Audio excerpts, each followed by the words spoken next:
A couple of weeks ago, while reading the business news, I stumbled on a recent study published by McKinsey and the women organization Lean.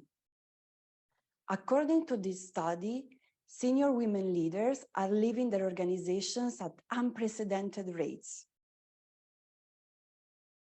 as they don't want to be in toxic organizations. They demand more from work, and they're willing to leave to get it. Having been a Lean chapter leader myself in the past, this report made me feel very upset. But then it put a smile on my face. Why? Because I realized that I am one of those women. As a professional, as a woman, and as a mother, I also want things to change. I also want to live in a more compassionate society. The authors of the report call this new trend the Great Breakup. I prefer the caring revolution, because I know that those women, they are courageous leaders, not asking just for more inclusive organizations. They want to create a better society, a more caring society. They're essentially starting a revolution towards a better and more compassionate future. To better understand this, let me tell you my story and why I think that these women, they have the power to change the world, whether they've realized it yet or not. I come from a humble family of hard workers and immigrants from southern Italy. I was raised to succeed, to make it, to achieve the dream of a better life. I had a career in the financial sector, possibly one of the most competitive fields you can think of. Even though my friends will tell you that I've always had a deep and caring soul, at work, I was very ambitious, high achiever, proper go-getter, no matter what, and very proud to be. And then something amazing happened in my life, the birth of my daughter. This event started such a deep transformation inside me, where I realized and discovered all the new incredible skills that come from motherhood and the big purpose coming from it. At the beginning, I won't hide it, it was quite a shock. But then I started to feel an incredible surge in the amount of compassion and love that I was able to offer, together with an incredible desire to improve the future of the world and of humanity, not just of my daughter. How did that happen?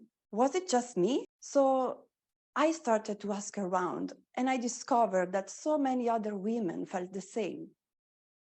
In fact, one of the other mothers that I talked to, she told me, "Of course, your brain has changed. How can you expect to keep functioning as before?" I later discovered that that was not just a joke. Neuroimaging studies have repeatedly shown that the brains of women, they do go big changes during pregnancies in areas related to social cognition and empathy, making them even more responsive to social cues and the suffering of others. So when I went back to work a couple of months later, very confident with my new enhanced brain, according to science, I was feeling very hopeful. And what happened instead?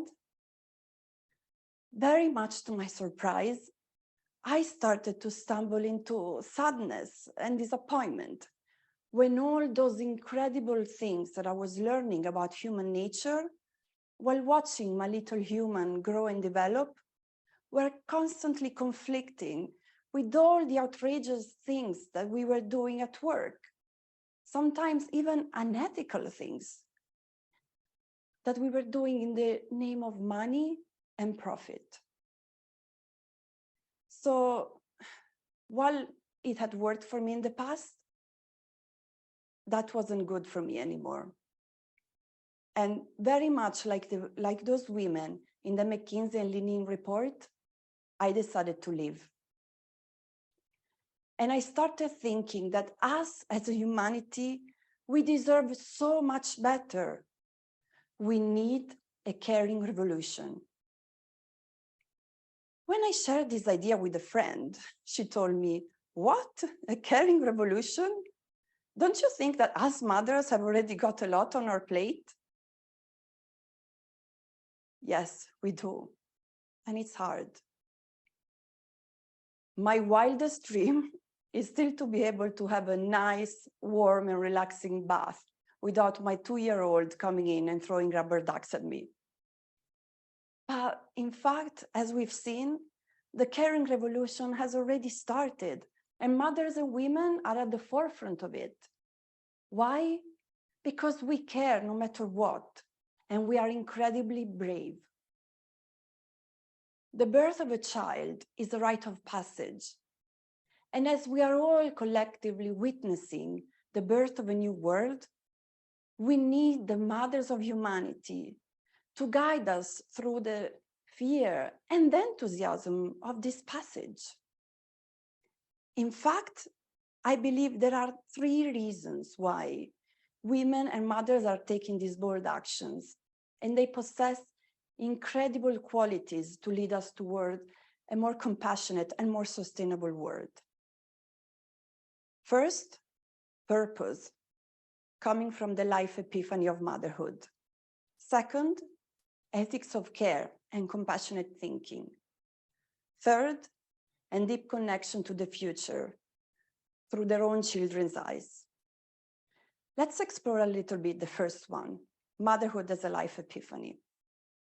We all know by now that if we want to build a more sustainable world, besides science, innovation, and technological progress that we know we can already do very well, we need a serious improvement of our ability to cooperate, to integrate reason and emotion, personal perspective and complexity of our reality.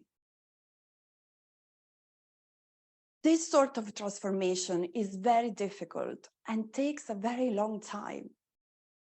The good news is, though, there is one situation where sudden, deep and positive psychological change has been documented to occur, and it's through life epiphanies. When incredibly and amazingly big life events, they force us to rethink all our values and our beliefs, and they make us grow. And the birth of a child is one of those.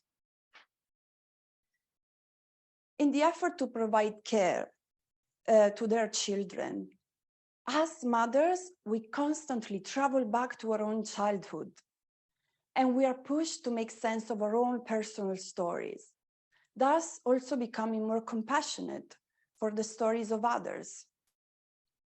Being around children, we discover the rawest and deepest sides of human nature, how we need our emotions to be welcomed and expressed before being able to go into reason and resolve conflicts. In the exhausting effort to care for a totally dependent infant, we learn the very difficult reality of ambivalence, how good and bad can coexist in the same situation and in the same person. Such an important lesson in our modern polarized society. I can still clearly remember the day of my 38th birthday. Sitting on my sofa, still in my pajamas, with my newborn daughter in my arms, both of us crying desperately, milk spilled all over the plates, and thinking, "Oh, this must be the worst day of my life. But I will give my life for her." The second thing that I discovered while learning about motherhood is that mothers have inspired and are the champions of a new and very much way of thinking, that is to take decision, that is called the ethics of care. In our current highly digitalized and globalized world, we are exposed to unprecedented moral dilemmas brought to us by all the options that are created by science. We have access to great technology that can enhance or destroy our lives and our planet and must be handled with care. We get exposure to incredible suffering of faraway people, posing a bigger responsibility, a bigger moral responsibilities on us.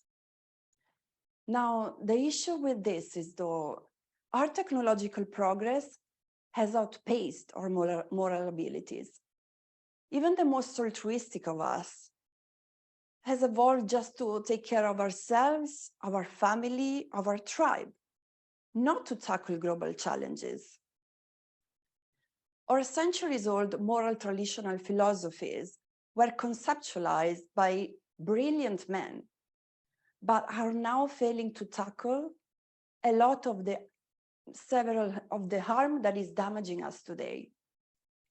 For example, Jeremy Bentham's utilitarianism will justify a company making people redundant just before Christmas for the benefit of the greater good of ensuring the market survival, the survival of the company on the market. Immanuel Kant's deontology would also accept these redundancies as long as they were not against universal moral law or regulation. With the ethics of care instead, we introduce a new interconnected solution based on the desire of prevent harm and promote flourishing of others. So very much like a caring and reasonable mother will do, we will challenge this company to think about how to preserve the relationship with their employees and prevent harm to them, and possibly see if they can find other strategies to remain profitable, perhaps even being more innovative and long-term oriented. This is a sort of ethics that we need now. And us, mothers, have inspired it and are the champions of it. When I became a mother, I remember that when I started talking to other mothers, the first thing that was always discussed over and over again was the importance of remembering to take care of ourselves as mothers together alongside our children. This is something that is really very hard to do. And actually, it's what philosophers of the ethics of care, they call mature care. And for mother, it takes a very long time to achieve it, especially at the beginning when our children completely depend on us and our bodies. This touched me because it was so much in contrast with all the conversations that we were having instead back at work, where, if any, actually we were trying to do the opposite, to get people to be less self-focused and more cooperative. Striking the right balance between self-preservation and cooperation and care of others, it's a very hard thing to do. And mothers learn this skill very early on. And this takes us to the third and last virtue of mothers, which is mothers, they are the voice for a better future. British philosopher William McCaskill, in his recent beautiful book, What We Owe the Future, he expresses a deep concern for the future of our humanity and for the survival of our species. In fact, he argues that since future generations don't have a way to make their voices heard in politics or in the markets, we don't consider their needs. This is a fascinating argument that I disagree with, though. Future generations, they do have a way to make their voices heard, and it's through their mothers. We just don't listen to them. We all know that preservation of life is one of the most important skills of mothers. And because of that, mothers, they learn to negotiate with nature, and they develop a deep visceral attachment with their future through their own children's eyes.